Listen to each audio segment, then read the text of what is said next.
अस्सलाम वालेकुम एवरीवन, तमाम देखने वालों को विलिंग वेज के पेज पे खुशामदीद। आप देख रहे हैं एग्जीक्यूटिव स्किल्स शो। इस शो में हम बात करते हैं लाइफ स्किल्स की। ऐसे ब्रेन बेस्ड स्किल्स हैं जो हम आप तक पहुंचाते हैं। कुल 12 ऐसे स्किल्स हैं जिन पे हम अपने शोज़ में डिफरेंट एपिसोड्स में बात करते हैं। जैसे लास्ट शो में हमने बात की थी सस्टेन अटेंशन पे, कि किस तरह हम फोकस को बढ़ा सकते हैं, और ये स्किल हमारे ब्रेन में हार्डवायर्ड हुआ है। और आज हम बात करेंगे कंट्रोलिंग इम्पल्सेस की। मैं हूं सब्तैन मुस्तफ़ा, मेरे साथ मौजूद है मिस शुमाला बतूल। अस्सलाम वालेकुम मैम। वालेकुम अस्सलाम। कैसी हैं आप? मैं बिल्कुल ठीक, आप कैसे? मैं व्यूवर्स को बताता चलो, मिस शुमाला एग्जीक्यूटिव स्किल्स के एक्सपर्ट हैं। यहाँ पे जितने भी प्रोफेशनल्स हैं विलिंग वेज में, उनमें इनकी कमांड है एग्जीक्यूटिव स्किल्स पे। ये माहिर एग्जीक्यूटिव स्किल्स हैं। थैंक यू जी।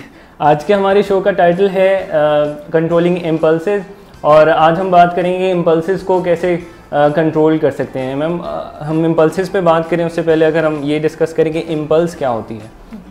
देखिए, ये नाम बड़ा सुना हुआ है कि मैं आउट ऑफ इम्पल्स कर गया, इम्पल्सिविटी है, इम्पल्स आ रही थी, बिहेवियर, एक इम्पल्स आ रही थी। सो इम्पल्स टेक्निकली कोई एक ऐसी इम्पेलिंग फोर्स होती है, यानी जो आपको कोई ऐसा आइडिया, कोई ऐसा ख्याल जिसमें काफ़ी इम्पेल होते हैं, यानी उकसाने वाली स्ट्रेंथ होती है इसकी। ये आपको एक्शन करने पर काफ़ी ज़्यादा उकसाती है।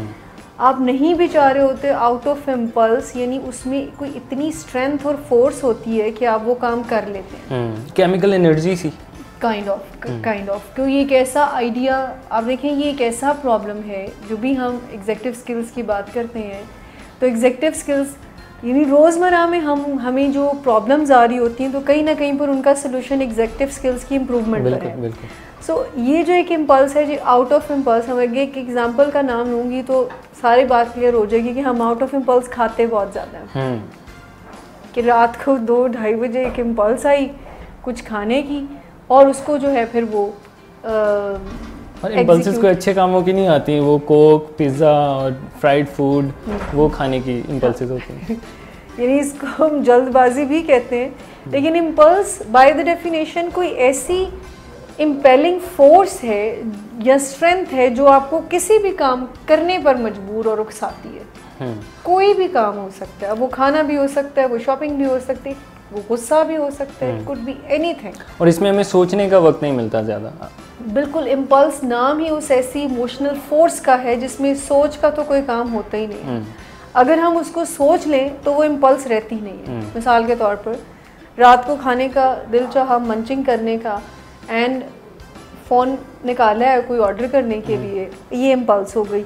एंड जैसे ही फ़ोन निकाला और ऑर्डर करने दिया तो कहा कि अच्छा चलो मैं कोई थोड़ी देर बाद इसको करता हूँ, या मैं फ़ायदा कोई नहीं होगा, खाऊंगा, फिर ये होगा वो होगा, अभी टाइम कितना हो गया है। अब जब आपने ये करना शुरू किया तो वो फिर इम्पल्स नहीं होती है, वो फिर आप थॉट होती है उसको चेंज। इम्पल्स जो आपको मजबूर कर दे टू डू समथिंग, और आप करके ही चैन लें, यानी उसके किए बगैर आपको चैन ना आए। सही अगर इम्पल्स की बात हम करें तो बगैर सोचे समझे अचानक से जो ख्याल आता है वो इम्पल्स है, और उसकी एनर्जी होती है जो हमें मजबूर करती है कि हम उस पर अमल करें। हाँ। और हमें से बहुत सारे लोग उसको कर लेते हैं, तो इसीलिए इसको इम्पल्सिव प्रॉब्लम्स कहा जाता है कि बगैर सोचे समझे आने वाला कोई भी दिमाग में ख्याल, सोच, एक्शन जब वो हम कर लेते हैं, बिकॉज उसमें स्ट्रेंथ बहुत होती है, जैसे आपने कहा ना कि उसमें बहुत पावर होती है, इलेक्ट्रिकल पावर काइंड ऑफ। सो वो जब हम कर लेते हैं तो now this is called impulsive behaviour. अब ये इम्पल्स की हम बात करें, हम एग्जीक्यूटिव स्किल्स की बात करते हैं, तो कौन सा ऐसा एग्जीक्यूटिव स्किल है जिसमें इम्पल्स को कंट्रोल करना शामिल है? देखिए, हमारे प्रोग्राम का टाइटल है कंट्रोलिंग योर इम्पल्सेस। ठीक है ना, कि अपनी इम्पल्सेस को कैसे कंट्रोल किया जाए। वो चीज़ें, वो सोचें, वो ख्यालात जो एक फोर्स से आपके अंदर आते हैं एंड आपको कंपेल करते हैं टू डू समथिंग जो मोस्टली फेवरेबल नहीं होती आपके। ठीक है ना, कंट्रोल करना है ऐसे इम्पल्सेस को। कैसे एग्जीक्यूटिव स्किल के अंदर ये आता है, रिस्पॉन्स इनहिबिशन, यानी रिस्पॉन्स इनहिबिशन की जो स्किल है, अगर किसी में एज अ वीकनेस एग्जिस्ट कर रही होती है तो वो इम्पल्सिव बिहेवियर उसको होता है। मैं फिर थोड़ा एक्सप्लेन करती हूँ कि response inhibition by the definition the capacity to think before you act. पहले कॉन्सिक्वेंसेस को रिव्यू करने वाला जो क्वालिटी होती है, कैपेसिटी होती है, तो उसको रिस्पॉन्स इनहिबिशन कहते हैं। यानी रिस्पॉन्स किसी भी रद्द अमल से रुक जाना, इनहिबिट कहते हैं रुक जाने को। सो कोई भी रिस्पॉन्स देने से पहले सोच लेना, तो ये तो स्ट्रेंथ की बात हो गई। अगर किसी के अंदर रिस्पॉन्स इनहिबिशन है तो वो उसके अंदर एज अ स्ट्रेंथ एग्जिस्ट कर रही है कि ही और she has the capacity to review the consequences, to analyse the consequences, think before you act। अब अगर हम उसी रेफरेंस में बात करें जो आपने एग्जांपल दी रात को खाना खाने वाली, और हम देख लेंगे खाना खा के तो हमने लेट जाना है, डाइजेशन प्रोसेस उस तरह नहीं होगा, फिर टाइम जो है वो सही नहीं होता, कैलोरीज इतने इनअप्रोप्रिएट टाइम पे हम इनटेक कर रहे हैं, तो अगर हम सोच लें इस बारे में तो ये तो किसी लिहाज से भी सही एक्ट नहीं होता। अब ये सोच विचार से खाली इम्पल्सेस होती है ना, सोच तो नहीं होती ना, उसमें सही सोच नहीं होती। यानी नेगेटिव थॉट का इन्फ्लुएंस ज़रूर होता है, you have to do, you have to do, you have to do. इसी करके इसको हम जब थोड़ा सा आगे और ज़्यादा एक्सप्लेन करेंगे, मैं बस ये रिस्पॉन्स इनहिबिशन की बात बता दूं कि अगर किसी में रिस्पॉन्स इनहिबिशन की एग्जेक्टिव स्किल्स यानी वो कहने और करने से पहले सोचता नहीं है, तो वो फिर इम्पल्सिविटी होगी, कि वो इम्पल्सिव बिहेवियर बन जाएगा जब आप सोचे समझे बगैर कोई काम कर रहे होंगे। और रिस्पॉन्स इनहिबिशन का हमारे ब्रेन में क्या मैकेनिज्म है, कहाँ से ऑपरेट कर रही होती है ये? वैसे एग्जीक्यूटिव स्किल्स सारी ब्रेन बेस्ड स्किल्स हैं, तो रिस्पॉन्स इनहिबिशन का इसमें क्या? देखिए एग्जैक्टली एग्जिस्ट तो जैसे हमने पहले भी और तकरीबन हर प्रोग्राम में बात करते हैं कि हमारे ब्रेन में जो डेडिकेटेड और जहाँ पर एग्जिस्ट कर रही होती हैं, जहाँ पर एग्जीक्यूटिव स्किल्स की हार्ड वायरिंग हुई भी है, वो प्री फ्रंटल कॉर्टेक्स है।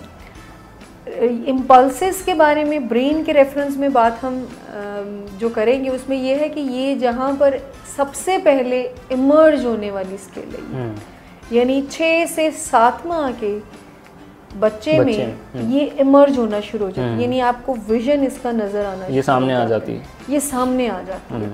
लेकिन अब ये सरप्राइजिंग सी बात है, सबसे पहले ये इमर्ज होती है, सबसे लास्ट में डेवलप होती है। यानी मैच्योरिटी सबसे लास्ट इसकी इस एग्जेक्टिव स्किल की होती है कि ये इमर्ज तो सबसे पहले होती है, जिसकी एग्जांपल ये है कि आप देखें कि बच्चा इम्पल्सेस पर बिहेव कर रहा होता है, फ़ौरन चाहिए, अभी चाहिए, भूख लगी है, खाना चाहिए, फौरी वाली जो चीज़ें हैं, यानी वो बाय डिज़ाइन उस वक्त एक उसका इंस्टिंक्ट जो है वो इम्पल्सिविटी होती है कि उसको भूख लगी है तो इम्पल्सिव बिहेवियर कहता है जी रो थाड़े मार, तो वो रोता है, अब वो अच्छा फील कर रहा है तो कंफर्ट कर रहा होता है। सो इम्पल्स जो है वो यानी इम्पल्सिविटी या रिस्पॉन्स इनहिबिशन की जो एग्जेक्टिव स्किल है वो सबसे पहले ब्रेन में इमर्ज होती है, लेकिन ये सबसे लास्ट डेवलप होने वाली स्किल है। इसीलिए आप देखें कि टीन एजिंग से लेकर एडल्टहुड तक प्रॉब्लम आती है, आप हर वक्त risky behaviour out of impulse he behave कर रहे होते हैं। इसकी रीज़न ये होती है कि हमारे ब्रेन में जो इमोशनल ब्रेन है वो फुली डेवलप हो जाता है। एग्जेक्टिव स्किल का जो एरिया है ब्रेन का, प्री फ्रंटल कॉर्टेक्स, ये कुछ 24 साल की उम्र में फुली डेवलप होता है, लेकिन 11 साल की उम्र में बच्चा इस काबिल हो जाता है कि उसको एग्जेक्टिव स्किल्स की लर्निंग दे दी जाए, क्योंकि उसमें हम लर्निंग के एरिया को यूज़ कर रहे होते हैं जो 6 साल की उम्र में फुली डेवलप हुआ होता है। सो 6 साल की उम्र में जब हमारा ब्रेन का लर्निंग एरिया फुली डेवलप हो जाता है, 11 साल की उम्र में बच्चा काबिल हो जाता है, बिकॉज थोड़ी बहुत कॉग्निशन उसकी डेवलप हो जाती है, तो बच्चे को लर्निंग के थ्रू हम सिखा सकते हैं कि एग्जेक्टिव स्किल्स को इम्प्रूव कैसे किया जाए। अब ये जो इम्पल्सिविटी की बात हम कर रहे हैं, इसमें ब्रेन एक बहुत शानदार सी हमें गाइडेंस देता है। ब्रेन स्टडीज़ जो है वो बहुत अच्छी गाइडेंस हमें देती हैं। वो क्या कि जब इतने ब्रेन एरियाज अंडर डेवलप होते हैं तो वहाँ पर जो हमारा इमोशनल ब्रेन है ना, वो समहाउ कर फुली डेवलप हो जाता है 13-12 साल की उम्र में। जब वो फुली डेवलप होता है और हमारे ब्रेन का जो इंटेलेक्चुअल एरिया है वो अंडर डेवलपमेंट होता है, जिस दिमाग के हिस्से ने, जिसको हम समझदार दिमाग का हिस्सा कहते हैं, जिसमें कॉस्ट एंड बेनिफिट एनालिसिस करने होते हैं, वो अभी डेवलप नहीं हुआ होता। ठीक है, इसका मतलब है कि जो जहानत है उसकी हुकूमत नहीं होती, ये कोई जज्बात का राज चल रहा होता है। हाँ, मोस्टली हम उसके इन्फ्लुएंस में, यानी वो तो अभी तो वो बहुत छोटा है ना, यानी अभी वो फुली डेवलप नहीं हुआ आपका सोचने समझने वाला दिमाग का हिस्सा, तो वो अंडर डेवलपमेंट है। और ये इमोशनल ब्रेन फुली डेवलप हुआ है। इसके साथ साथ बहुत सारे केमिकल हमारे अप एंड डाउन हो रहे होते हैं। हमें ज़्यादा ज़रूरत होती है, टीन एजिंग में बात कर रही हूँ खास करके, कि टीन एजिंग में नॉर्मल ही एक्स्ट्रा स्टिमुलेशन की ज़रूरत होती है। अनफॉर्चुनेटली इसीलिए टीन्स जो है वो ड्रग्स की तरफ चले जाते हैं, बिकॉज उनको नॉर्मल सी चीज़ें थ्रिल और मज़ा, हाईली थ्रिल सीकिंग बिहेवियर और एडवेंचरस साइड पे चले जाते हैं। अब एक बहुत ही इंपॉर्टेंट पॉइंट यहाँ पर शेयर करना चाहूँगी कि ये जो बच्चे थ्रिल सीकिंग बिहेवियर होता है, उनका रिस्क पुअर हुआ होता है, तो उसकी टेक्निकल रीज़न ये होती है कि उनके ब्रेन में ऐसे केमिकल्स का अप एंड डाउन होता है कि वो उनके बस में नहीं रहता है। They need extra stimulation to hit their pleasure centre और रिवॉर्ड सर्किट, जिससे हम खुश होते हैं। जो केमिकल्स रिस्पॉन्सिबल हैं हमारे रिवॉर्ड सेंटर को हिट करने के लिए, प्लेयर सीकिंग के लिए, तो उनको मतलब एक एडल्ट का ब्रेन किसी कोई ऐसी एक्स्ट्रा स्टिमुलेशन नहीं चाहता। वो एक खाना खाकर भी खुश हो जाता है, वो अपने फ्रेंड से बात करके भी खुश हो जाता है, फैमिली के साथ क्वालिटी टाइम स्पेंड कर लिया, मूवी देख ली, गाने सुन लिए, तो वो इस तरह की बातों से भी हमारे ब्रेन का रिवॉर्ड सर्किट हिट हो जाता है। लेकिन एक टीन को एक्स्ट्रा स्टिमुलेशन की ज़रूरत होती है, उसको ज़्यादा थ्रिलिंग जिसको कहते हैं ना, उसकी ज़्यादा ज़रूरत। और ये सब ब्रेन डेवलपमेंट की वजह से, ये ब्रेन डेवलपमेंट की वन ऑफ द रीज़न कि ब्रेन में कुछ ऐसे केमिकल्स ज़रा अप एंड डाउन हो रहे होते हैं कि आपका जो रिस्क असेसमेंट है वो पुअर हो जाता है। तो मिस्टीरियस सा ब्रेन होता है एडल्ट का, एडोलेसेंट्स का, बहुत ही मिस्टीरियस होता है। अब इनकी नींद की रिक्वायरमेंट ज़्यादा होती है, यानी ब्रेन में नींद पैदा करने वाले केमिकल ज़्यादा हो रहे होते हैं, लेकिन इन प्रिंसिपल ये कम सो रहे होते हैं। टीन उतना सो नहीं रहा होता है, अपनी बायोलॉजिकल नेचर के जाने वाली अपनी बायोलॉजिकल नेचर के अगेंस्ट जाने वाली बात है। जितनी ज़रूरत है उनको नींद की उतना सो नहीं रहे होते हैं, और जब वो नहीं सो रहे होते तो वही रिस्पॉन्सिबल हो जाते हैं मूड प्रॉब्लम के लिए, क्योंकि जब कोई सोता नहीं है तो मूड को मैनेज करने वाले केमिकल हैं। सो ज़्यादा टेक्निकलिटीज़ में नहीं जाते।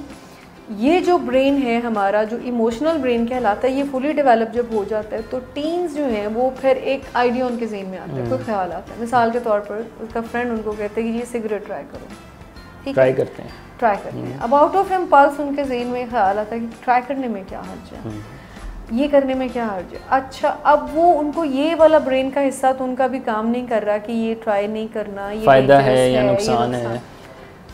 इमोशनल ब्रेन को एक ही रूल आता है, इस वक्त तुम्हें जो ठीक लग रहा है ना कर दो, फ़ौरन इसी वक्त जो तुम्हें ठीक लग रहा है वो कर दो। अब वो फ़ौरन उनको सिगरेट पीना ही ठीक अनफॉर्चुनेटली लग रहा होता है और वो पी जाते हैं। अच्छा, आपने कहा कि ये इमोशनल ब्रेन के रेफरेंस में बात हो रही है और इम्पल्सेस हमारी इमोशनल ब्रेन से आती हैं। क्या हम ये कह सकते हैं कि इम्पल्सेस नेगेटिव होती हैं, क्योंकि इमोशनल ब्रेन जो है वो हमें कोई अच्छे मशवरे नहीं दे रहा होता? देखिए, इम्पल्सेस तो डेफिनेटली नेगेटिव होती हैं। पॉजिटिव जो होती है ना वो सोच होती है। इम्पल्स, बहुत सारे लोग अपनी इम्पल्सेस को पॉजिटिवली समझ रहे होते हैं, चैनलाइज करना, लेकिन ऐसा होता ही नहीं है, क्योंकि इम्पल्सेस के साथ हमेशा नेगेटिव कॉन्सिक्वेंसेस होते हैं। आप रात को 2:30 बजे खाएंगे, कभी भी सुकून से नहीं सो सकेंगे, आप हमेशा गिल्ट में जाएंगे, स्लीप डिले हो जाती है, गिल्ट में चले जाते हैं। ये भी एक कॉन्सिक्वेंसेस फीलिंग लेवल पे होता है। फिर आप आउट ऑफ इम्पल्स किसी को थप्पड़ मार देते हैं, बाद में गिल्ट होता है। यानी बाय द डेफिनेशन इम्पल्स है ही वो चीज़ जो फोर्स से आती है आपको इम्पेल और कंपेल करती है किसी भी काम को करने। सो द पॉइंट इज के ये जो इम्पल्सिविटी का प्रॉब्लम है, ये ब्रेन में इमोशनल ब्रेन की, यानी हम रेजिस्ट नहीं कर पाते हैं इमोशनल इम्पल्स को, और बग़ैर कॉन्सिक्वेंसेस के, बग़ैर कॉस्ट एंड बेनिफिट एनालिसिस के आप जो है वो उस पे एक्ट कर देते हैं। फिर एक प्रॉब्लम होना स्टार्ट हो जाती है। सो ब्रेन में इमोशनल ब्रेन के फुली एक्टिव होने, और उसका एक ही रूल है कि इस लम्हे तुम्हें जो ठीक लग रहा है करो, इम्पल्सिव बिहेवियर्स जो हैं वो डेवलप होना शुरू हो जाते हैं। किस तरह हम अपनी इम्पल्सेस को कंट्रोल करें? रिस्पॉन्स इनहिबिशन एक एग्जीक्यूटिव स्किल है जिसमें इम्पल्सिविटी की हम बात करते हैं, इम्पल्सेस को डिले करना, कंट्रोल करना। और मेरे साथ मौजूद है मिस शुमाइला। मिस, हम बात कर रहे थे, मैंने आपसे क्वेश्चन किया था कि कौन से बिहेवियर हैं। उससे पहले अगर हम ये बात करें कि कौन से दूसरे एग्जीक्यूटिव स्किल्स हैं जो रिस्पॉन्स इनहिबिशन या इम्पल्सेस से रिलेट करते हैं? देखिए, अगर किसी बंदे में रिस्पॉन्स इनहिबिशन की executive skill as a weakness exist कर रही है, तो देयर आर चांसेस कि उनके अंदर इमोशनल कंट्रोल, गोल डायरेक्टेड परसिस्टेंस की एग्जेक्टिव स्किल्स और इवन टाइम मैनेजमेंट की एग्जेक्टिव स्किल भी एज अ वीकनेस एग्जिस्ट कर रही है। सो ये जो स्किल है, अगर किसी के अंदर response inhibition as a weakness exist कर रही है तो फिर उसका उसी बंदे के अंदर emotional control, goal directed, because goal directed persistence पर भी तो आपको फोकस करना पड़ता है ना, आपको सोचना पड़ता है, आपको परसिस्टेंटली की चीज़ों को फोकस। और अगर एक बंदे को इम्पल्सिविटी का प्रॉब्लम है तो जज्बाती भी तो वो एक गोल के ऊपर सस्टेन कर ही नहीं सकता। मिसाल के तौर पर किसी का गोल वेट मैनेजमेंट है और वेट मैनेजमेंट में आउट ऑफ इम्पल्स खाना खाता है और इम्पल्सिव बिहेवियर उसको खाना खाने पर ज़्यादा मजबूर करते हैं, तो वो गोल की राह में तो रुकावट बन जाएगी। सो गोल डायरेक्टेड परसिस्टेंस भी एज अ वीकनेस एग्जिस्ट कर रही होती है। और टाइम मैनेजमेंट कैसे कर रही होती है, इस पर थोड़ी सी बात करेंगे कि जब आप टाइम मैनेजमेंट की एग्जेक्टिव स्किल है सही एलोकेट कर पाना कि क्या कितना टाइम आपके पास है और उसको इसी शेड्यूलिंग करना, टाइम टेबल बना लेना। एक लेकिन आपने एक प्लान किया हुआ है एक टाइम पर, यानी मुझे इतने बजे मिलना है किसी से या ये टाइम मैंने डेडिकेट किया हुआ है, और कुछ इम्पल्स आपको आ जाती है और दरमियान में से कोई और शॉपिंग करने की इम्पल्स आ जाती है, तो वो टाइम जो है इस तरह से पुअरली मैनेज। एक छोटी सी एग्जांपल मेरे ज़हन में आ रही थी, कोई टाइम मैनेजमेंट भी डिमांड करती है आपसे रिस्पॉन्स इनहिबिशन की। सो रिव्यू ना कर पाना किसी भी तरीके से, किसी भी तरीके से आप अगर कॉन्सिक्वेंसेस को रिव्यू नहीं कर पाते तो ये फिर आप आउट ऑफ इम्पल्स ही करें, बिकॉज इम्पल्स आपको कभी भी रिव्यू नहीं करने देती। वो हमेशा कहती है कि अभी जो कर लो कर लो। सस्टेन अटेंशन का भी इससे काफ़ी ताल्लुक है। जैसे ADHD जो एक अटेंशन डिसऑर्डर है, उसमें इम्पल्सिविटी काफ़ी हाई हो जाती है और फोकस भी नहीं पेशेंट कर पाते। सो अगर रिस्पॉन्स इनहिबिशन पर काम किया जाता है तो उन जो लोग रिस्पॉन्स इनहिबिशन पर काम करेंगे तो ऑटोमेटिकली उनकी गोल directed persistence, time management, emotional control and sustain attention की जो स्किल है वो इम्प्रूव होना शुरू हो जाएगी। सो एक तीर से 4-5 शिकार हो जाएंगे। सिर्फ इम्पल्सिविटी पे काम करके आप लोग अपनी लाइफ में काफ़ी सारे स्किल्स इम्प्रूव कर सकते हैं। मिस, अगर हम इसकी बात करें कि इम्पल्सिविटी क्यों हो जाती है, कॉजेज़ की क्या हैं? अच्छा, कॉजेज़ की जब भी हम बात करते हैं ख़ास करके एग्जेक्टिव स्किल्स में, तो यहाँ पर अगेन जीन्स रोल प्ले कर रहे होते हैं। जेनेटिक में कभी ऐसा होता है कि वो इम्पल्सिविटी प्रॉब्लम उभर सकती है किसी भी एक बंदे में, टीन में, बच्चे में, एडल्ट में। इसके साथ साथ इन्वायरमेंट भी रोल प्ले कर रहा होता है। आप जिस इन्वायरमेंट में रह रहे हैं, आप देखेंगे एक तेजी सी आपको, अब ये मेरा ऑब्जर्वेशन है बच्चों में और न्यू जनरेशन में, एक आपको इन्वायरमेंट में तेजी सी नजर आ रही है। मतलब एक हर बंदा कोई हरी लग रहा है, कोई जल्दी कोई पड़ी हुई है। आप देखें, लोगों को ऑब्जर्व करके देखें, ज़िंदगी में सबसे ज़्यादा वो सारे काम खाना खाने की एफर्ट कर रहे होते हैं। यही है ना कि अच्छा कमा लिया जाए और अच्छा खाना पीना, और उसी काम को इम्पल्सिवली कर रहे होते हैं कि खाना खाते हुए आप ऑब्जर्व करें, कोई बंदा ये नहीं सुकून से खाना भी नहीं खा रहा। इतना कोई तेज़ी वाला एलिमेंट इंजॉय नहीं करके खा रहे होते वो, बस एक रेस सी लगी हुई है। You know, this is called impulsivity. बिल्कुल। और इसके अगर हम दूसरी साइड पे देखें, मैं इम्पल्सिविटी के बारे में जब पढ़ रहा था तो जितने भी सक्सेसफुल लोग हैं उनमें स्टेबिलिटी नज़र आती है। स्टीव जॉब्स की बात करें, बिल गेट्स की बात करें, मार्क ज़करबर्ग की बात करें, तो काफ़ी स्टेबल से लोग लगते हैं, वो इम्पल्सिव नहीं है। हाँ, हो सकता है कुछ एरिया से ना हो, मतलब मैं इन्वायरमेंट की जो रेफरेंस में बात कर रही थी कि एटियोलॉजी में से इन्वायरमेंट भी वन ऑफ द फैक्टर, वो इम्पल्सिविटी इन्वायरमेंट में भी आपको मिल रही होती है कि आपका ऐसा, यानी आपको लोग बहुत तेज़ी में नज़र आ रहे हैं, ज़माना सारे बहुत तेज़ हो रहा है, मतलब टाइम नहीं है किसी भी चीज़ के लिए, तो वो ऐसा परसेप्शन डेवलप हुआ है। तो इम्पल्सिविटी एक इन्वायरमेंट से भी, अब ये तो मैं एक तेज़ी की बात करूँ जिस माहौल में आप रहते हैं, बच्चे सीख भी तो लेते हैं, हमें ये चीज़ फ़ौरन चाहिए और फिर वो एक चीज़ वो सीखी रह जाती है, वो फिर एडल्टहुड में भी कंटिन्यू रहती है। ये थर्ड प्रॉब्लम होगा ना, फैक्टर होगा कि जिसमें लर्न बिहेवियर है आपका, कि साइको सोशल स्ट्रेसर्स को मैनेज करने के लिए आपने ये सीखा कि ये करने से मेरा प्रॉब्लम हल हो रहा है, तो फिर आप यही वजह है हम शॉर्टकट्स फॉलो करने लग जाते हैं। हम लाइफ में लॉन्ग रन में चीज़ों को नहीं देखते, क्विक फिक्स की तरफ जाते हैं, ड्राइव दे देना, ड्राइव ले लेना। बिल्कुल। और ये अब बहुत ही समटाइम लोगों का ये थॉट सुनकर थोड़ा सा स्ट्रेंज भी फील होता है कि देखी जाएगी वाला बात, और इतना फिर वो प्रॉब्लम देखें। अब ये एक इम्पल्स के इन्फ्लुएंस में आकर अगर कोई ड्रग शुरू कर देता है और ये कहेगा अगर देखी जाएगी तो it's adverse effect, downward spiral, इतने एडवर्स इफेक्ट्स इसके हो जाते हैं और हम कंसिडर नहीं कर रहे होते। सो एनवायरनमेंट भी रोल प्ले करता है, आपका साइको सोशल स्ट्रेसर्स को मैनेज करने का तरीकाकार भी, आपका लर्न बिहेवियर अगर हो जाता है, आपने with the passage of time हमेशा अगर इम्पल्सिस को ही इंटरटेन किया है तो ये फिर आदत भी बन जाती है, फिर आप रेजिस्ट नहीं कर पाते हो किसी भी इम्पल्स को, तो ये डिसऑर्डर की तरफ भी जाना शुरू हो जाता है। यानी जब हम बिहेवियर्स पर बात करेंगे, इम्पल्सिव डिसऑर्डर्स भी होते हैं। थोड़ी सी बात यहाँ पर कर लें कि इम्पल्सिव डिसऑर्डर कौन से होते हैं। एंगर में ये भी एक आउट ऑफ इम्पल्स, कुछ लोगों को ये इम्पल्स आती है कि टू हिट समबडी, तो वो गुस्सा निकालना है तो वो मार देते हैं बगैर, यानी उनका वांट नहीं होता उस टाइम पर कि वो अगले बंदे को, ऑल्दो बाद में अफसोस हो रहा होता है, बाद में इतने अपोलोजेटिक होते हैं। अब हर वो बंदा जो मिसबिहेव करके सॉरी कर रहा है तो ये एक इंडिकेशन है कि ही और she has some impulsive issues. तो आउट ऑफ इम्पल्स अगले बंदे को गालियाँ भी सुना दी, मार भी दी और बाद में सॉरी भी कर दी, तो ये एक इम्पल्सिव बिहेवियर होगा, ये नहीं प्रॉब्लम है, ये डिसऑर्डर भी बन जाता है। फिर आपका एंगर डिसऑर्डर, फिर आप ईटिंग देख लें, ये आउट ऑफ इम्पल्स करना, तो ईटिंग प्रॉब्लम्स भी आना शुरू हो जाती है। मूड, लोग डिप्रेस हैं, इमोशनल ईटिंग शुरू हो जाती है, कुछ लोग खुशी में ज़्यादा खा लेते हैं। अच्छा, एक फायर सेटिंग का इम्पल्स भी होता है, मतलब ये काफ़ी स्ट्रेंज सा डिसऑर्डर है कि लोगों को आग लगाकर ज़रा प्लेयर फील हो रहा होता है एंड उनको पता होता है कि ये प्रॉब्लम है। बच्चों में ये टेंडेंसी नज़र भी आती है, जैसे मोमबत्ती के पास बैठ जाना, माचिस से खेलना, वो हम अक्सर हमारे पास फैमिलीज आती हैं तो वो चाइल्डहुड एक्सपीरियंस बता रहे होते हैं कि ये इसको बड़ी खुशी होती थी, ये सारी मैच बॉक्स जो है वो ख़त्म कर देता था। ये आउट ऑफ इम्पल्स होता है, ये इम्पल्सिव प्रॉब्लम्स हैं, डिसऑर्डर्स हैं।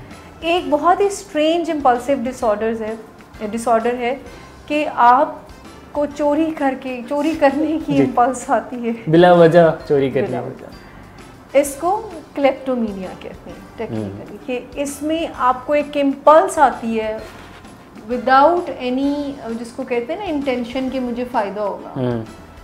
I have seen such females जो शॉप में गई और उन्होंने इस तरह शॉप लिफ्टिंग की, जबकि वो उनको उस चीज़ की ज़रूरत भी बिल्कुल भी नहीं थी, वो अच्छी खासी ऑलरेडी वेल ऑफ फैमिली से ताल्लुक़ रखती हैं, उसके बावजूद इस तरह करना, तो नॉर्मली लोग इस बिहेवियर को अंडरस्टैंड नहीं कर पाते, लेकिन इसके पीछे इम्पल्सिविटी है, इसके पीछे डिसऑर्डर है। एग्जैक्टली, ये डिसऑर्डर है कि आपको, मतलब कोई लोग तो चोरी कर रहे होते हैं ना कि उसका फ़ायदा होगा और या उनको ज़रूरत है, या मेरे पास है नहीं मैं ले लूँ, जो भी रैशनल देते हैं।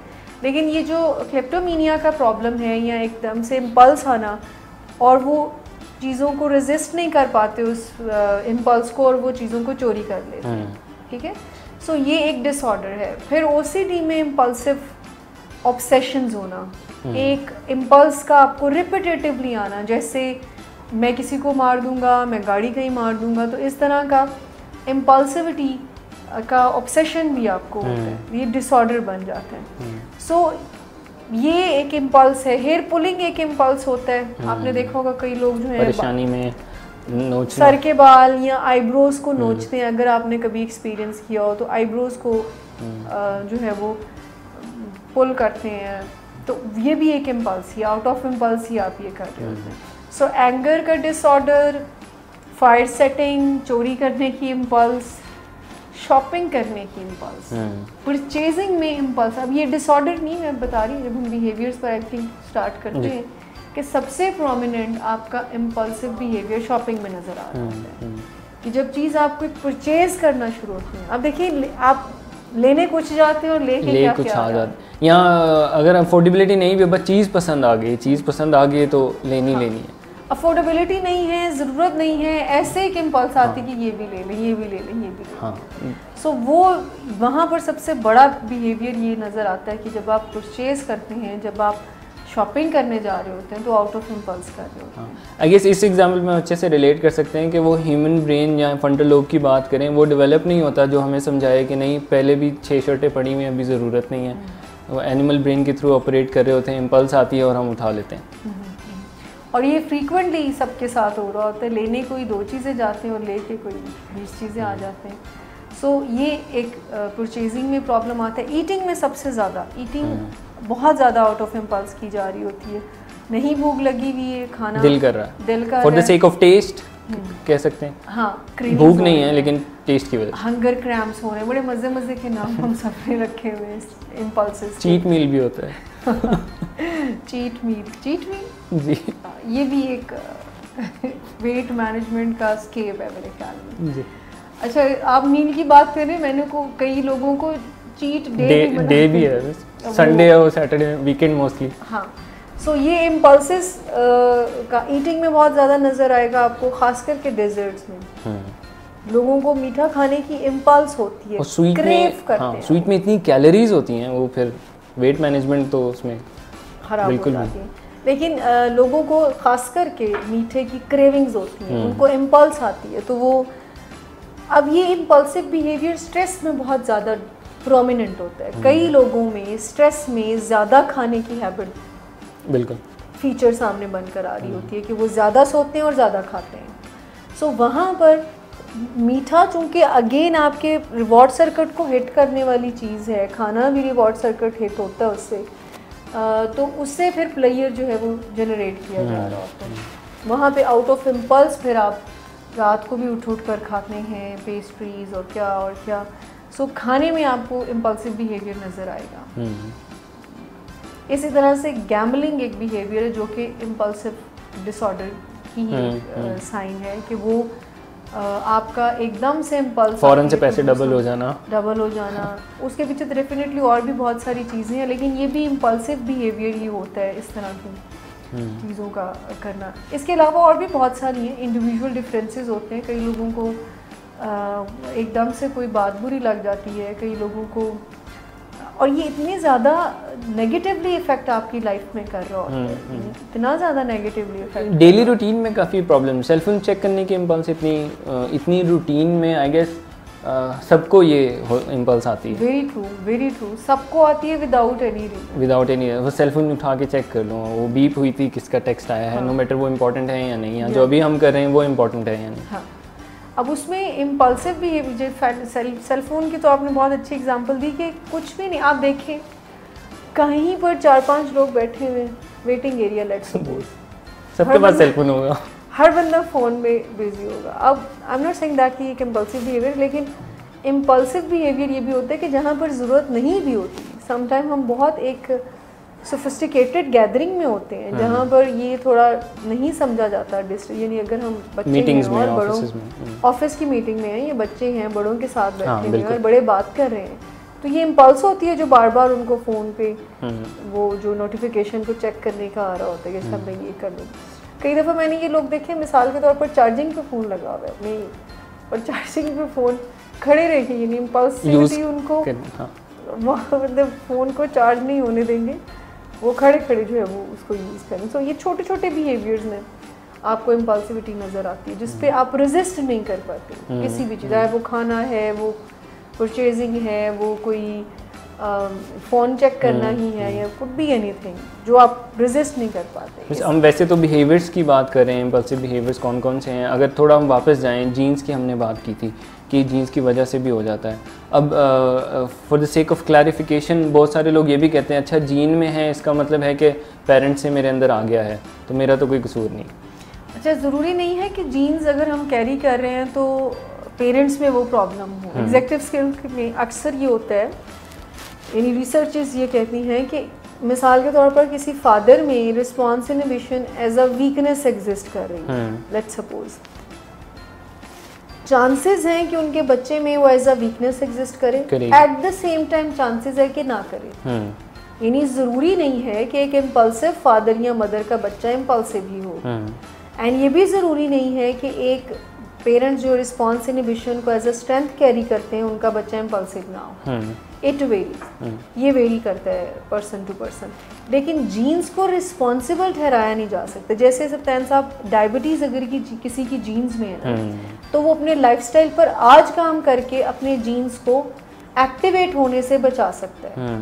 मतलब अगर आज और फर्दर जैसे जीन आगे ट्रांसफ़र होगी तो उसे कुछ मॉडिफिकेशन भी उसकी हो जाती है। अगर मैं हेल्दी हैबिट्स डेवलप कर लूँ और मैनेजमेंट फॉलो करने लग जाऊँ, जो कि आज हम लास्ट चंक में बात भी करेंगे, मैनेजमेंट क्या है इम्पल्सिविटी की। हाँ, सो अगर कोई जीन्स कैरी कर भी रहा है तो ये अवेयरनेस के लिए हम ये प्रोग्राम्स करते हैं कि आप अपने लाइफस्टाइल पर अगर काम करते हैं, आप अगर आज अपनी लिविंग को कॉन्शियस लिविंग बना लेते हैं, तो जीन्स अगर कोई कैरी भी कर रहा है तो वो एक्टिवेट नहीं होते, वो बोरी में बंद करके आप किसी तहखाने में रख देते हैं। हाँ, वो सबमिसिव दबे रहते हैं, सबमिसिव जो है वो दबे रहते हैं।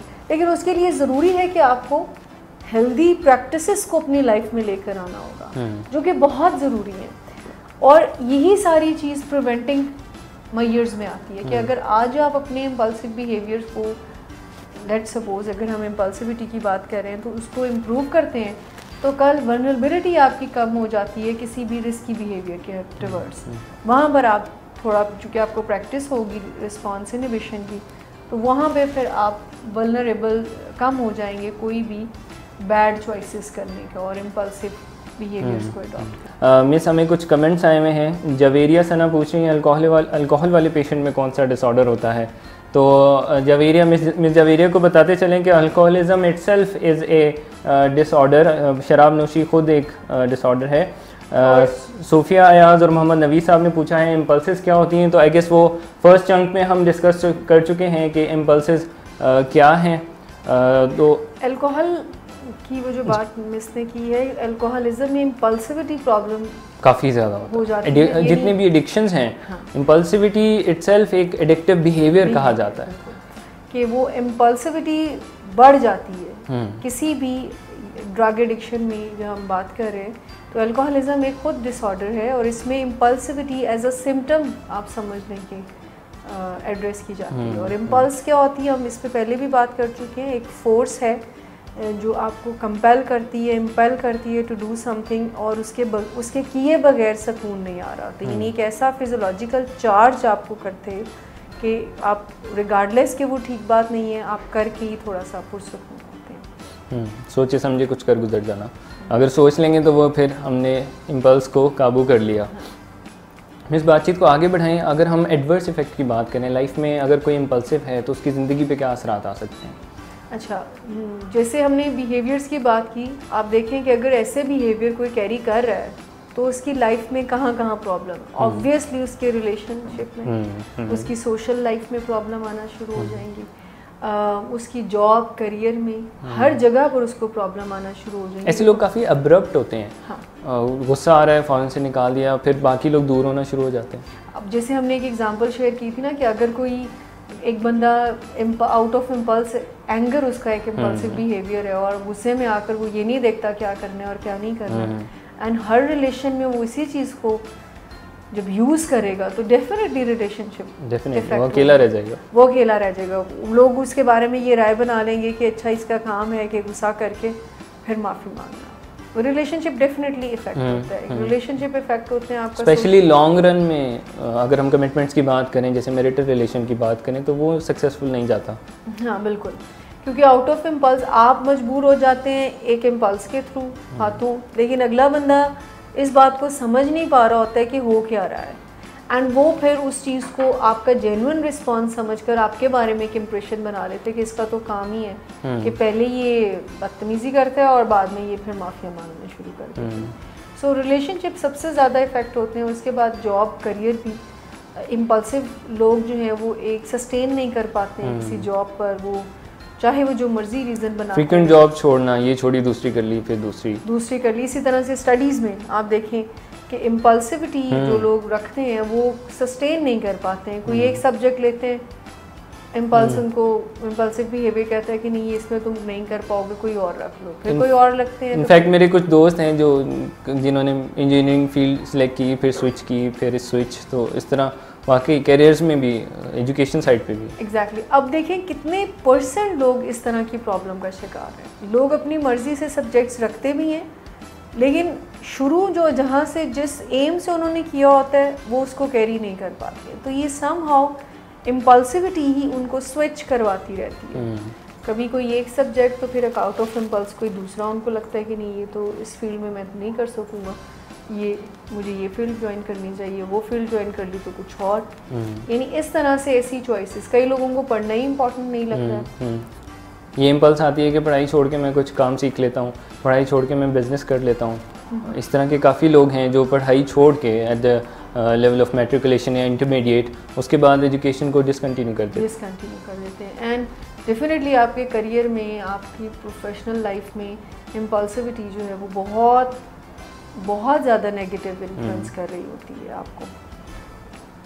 तो आगे चलते हैं मैम। अब तमाम देखने वालों के लिए ये मैसेज तो हमने कन्वे कर दिया कि अगर इम्पल्सिव डिसीजंस लेंगे तो लाइफ जो है वो ख़राब होगी, इसलिए डिसीजन लेने से पहले ये ज़रूर देख लें क्या ये कोई इम्पल्स तो नहीं है।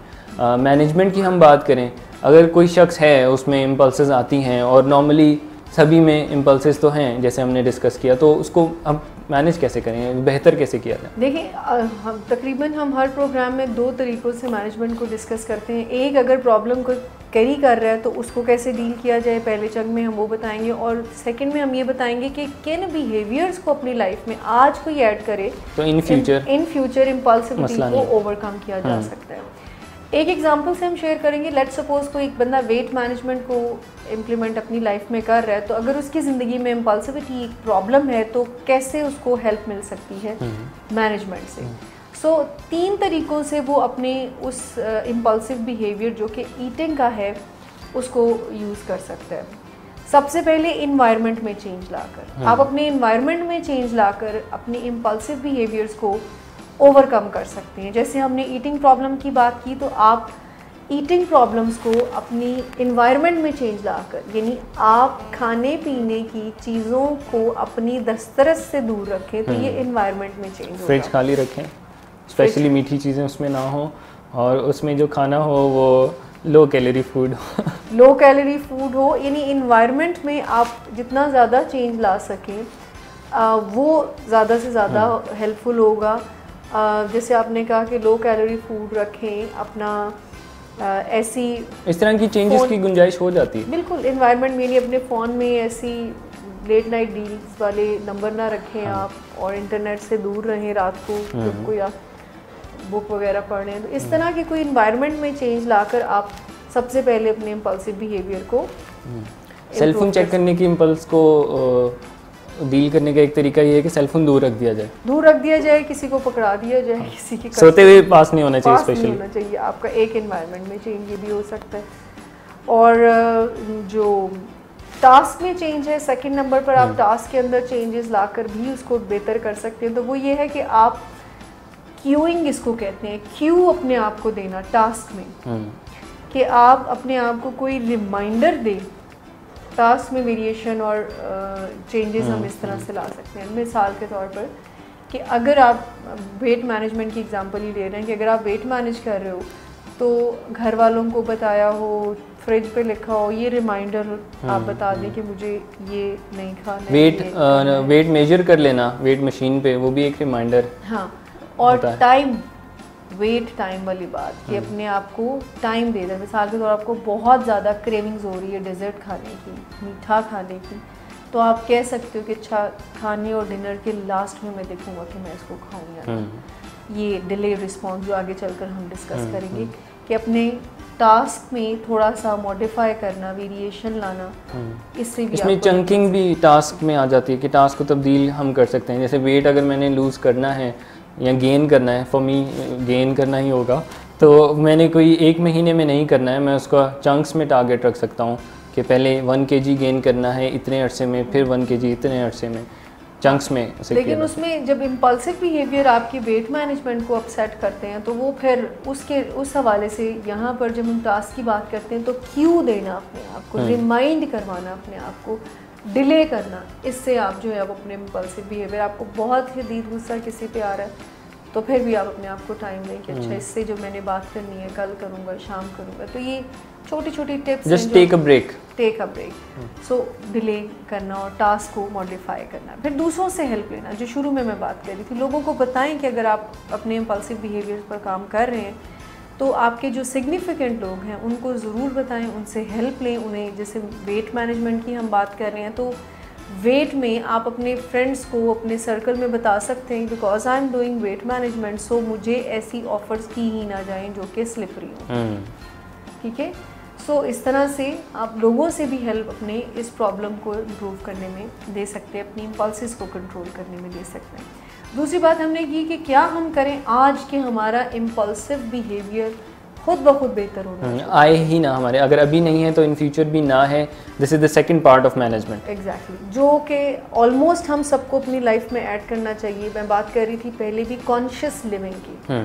सप्तान साहब, माइंडफुलनेस अगर हम अपनी लाइफ में ले आते हैं सो उससे बहुत सारी प्रॉब्लम जो है खुद ब खुद हल होना शुरू है। Live in the moment, present पर फोकस करना, अभी हम क्या कर रहे हैं। मिस माइंडफुलनेस ये FULL वाला फुल तो नहीं है, माइंडफुल होने वाला। माइंडफुलनेस से मुराद ये है प्रेजेंट पे, लिव इन द अवेयरनेस पे लाना चीज़ों को, कि जो आप कर रहे हैं उस पर फुली कॉन्शियस होना, हेयर एंड नाउ में रहना, हेयर एंड नाउ में रहना, यानी प्रेजेंट पर फोकस करना, हेयर एंड नाउ पे फोकस करना।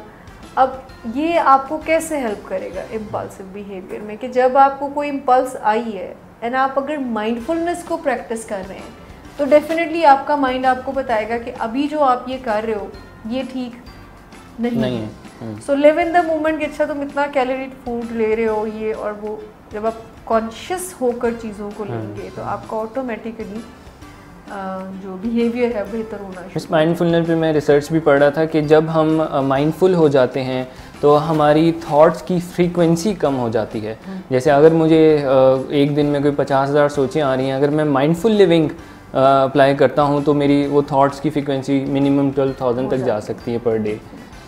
सो माइंडफुलनेस आपको जब आप देखें कॉन्शियस होकर रहेंगे तो आप जो प्रेजेंट पर फोकस कर रहे हैं, जैसे अभी हम प्रोग्राम कर रहे हैं तो अगर हमारा प्रोग्राम पर फोकस है तो फिर कोई इम्पल्स आ तो नहीं सकती ना। आपको अगर इम्पल्स आती भी है कुछ खाने की, आप ही उसको डिले करूँगा तो आपको पता है कि अभी तो मैं प्रोग्राम अभी मैं खा ही नहीं सकता तो डिले किया जाएगा। तो उसको वो एक प्रैक्टिस ऑटोमेटिकली हो जाएगी कि आप अपने प्रेजेंट पर जब फोकस करते हैं तो ऑटोमेटिकली आपका इम्पल्सिव बिहेवियर जो है वो मैनेज होना शुरू हो जाता है। दूसरी जो चीज़ है वो अपने आप को डिले रिस्पॉन्स की, डिले ग्रेटिफिकेशन की प्रैक्टिस में लेकर आए। वो कैसे, आपका बहुत कोई भी अर्ज आपके अंदर उठी है, कोई भी क्रेविंग्स आपको हो रही हैं, सो इंस्टेंट ग्रेटिफिकेशन आपको कहती अभी के अभी कर लो, तो डिले रिस्पॉन्स पे लेकर, नो मैटर वो कौन सा काम है, कोई भी काम है आपको ख्याल आ रहा है अभी करना है तो उसको डिले करें। एग्जैक्टली, कि कोई शॉपिंग करनी है वो दिल चाह रहा है अभी कर ले तो हम कहेंगे अच्छा चलो वीकेंड पे करें, कोई 2 दिनों के बाद। तो ये छोटे छोटे कामों की प्रैक्टिस करना अपने आप को। अच्छा, ये प्रैक्टिस का हम वर्ड यूज़ कर रहे हैं तो आई गेस हम हैबिट डेवलप करने की बात कर रहे हैं। एग्जैक्टली, कि फ़ोन की बीप नहीं भी बजी है तो आप अपनी अगर अर्जेंट नहीं है तो आप टाइम असाइन कर सकते हो ना, डिले रिस्पॉन्स की प्रैक्टिस छोटी छोटी करना। कोई चीज़ खाने को दिल चाह रहा है तो आप उसे कहेंगे जी चूंकि मैं सीख रहा हूँ, अपने आप को ट्रेन कर रहा हूँ तो मुझे अभी इसको एंटरटेन नहीं करना है, अच्छा शाम में, कल में, इस तरह की। सो डिले ग्रेटिफिकेशन और डिले रिस्पॉन्स की प्रैक्टिस करना दूसरी, चाहे आपको ज़रूरत है या नहीं है, छोटी छोटी चीज़ों में अपने आप को डिले का एक्सपीरियंस से गो थ्रू करना भी एक हेल्प होगी आपकी, जो कि आइंदा आने वाले वक्त में आपको इम्पल्सिव बिहेवियर से सेव कर सकती है। मिस, हमारे शो का टाइम भी ख़त्म हो गया है। आई होप तमाम देखने वालों को आज हेल्प हुई होगी। काफ़ी कॉमन इशू है ये हमारी लाइफ में, इम्पल्सिव बिहेवियर, जिस पे आज हमने बात की और काफ़ी सिंपल वर्ड्स में हमने मैनेजमेंट भी इसकी एक्सप्लेन की। मुझे और मिस शुमाइला को इजाज़त दीजिए। अगले हफ्ते आपकी खिदमत में दोबारा हाजिर होंगे एग्जीक्यूटिव स्किल शो के साथ। हमारी तरफ से अल्लाह हाफ़िज़।